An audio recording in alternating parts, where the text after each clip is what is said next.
সভাপতি কে? কে সভাপতি? ক্ষমা করবেন সভাপতি সাহেব, আপনাকে আমি সভাপতি মানি না। তবে কি রবীন্দ্রনাথ, সুভাষচন্দ্র বসু, হিটলার? তিনি শব্দের কারিগর। তার কলম কখনো শোষকের বিরুদ্ধে গর্জে ওঠে ধারালো অস্ত্রের মতো, কখনো আবার শিউলি ঝরা ভরে মূর্ত হয় নিটোল প্রেমের উপাখ্যান হয়ে। তিনি নির্মলেন্দু গুণ। কবিতা আমার নেশা, পেশা ও প্রতিশোধ গ্রহণের। ১৯৪৫ সালের ২১ জুন নেত্রকোনার বারহাট্টা উপজেলার কাশবন গ্রামে জন্ম নেয়া কবির পুরো নাম নির্মলেন্দু প্রকাশ গুণ চৌধুরী, ডাকনাম রতন। মাত্র ৪ বছর বয়সে মাকে হারানোর পর সৎমা চারুবালার স্নেহে বড় হয়ে ওঠেন তিনি। তার কাছে লেখাপড়ার হাতে খড়ি। আমি আর কবিতা লিখব না।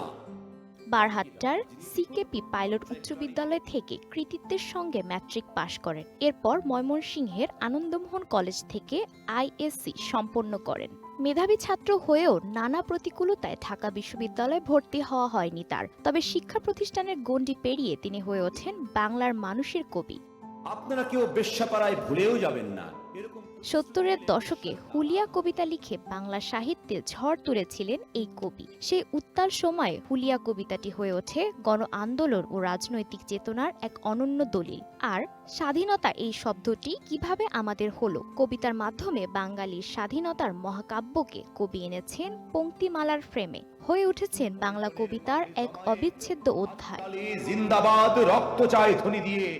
স্বাধীনতার আগে সমাজতান্ত্রিক রাজনীতিতে সক্রিয় ছিলেন নির্মলেন্দু গুণ। ৬ দফা আন্দোলন, গণ অভ্যুত্থান, মুক্তিযুদ্ধ থেকে শুরু করে স্বৈরাচার বিরোধী আন্দোলন, প্রতিটি সংকটময় সময় তার কলম ছিল প্রতিবাদের শক্তিশালী ভাষা, মুক্তিকামী মানুষের অনুপ্রেরণা।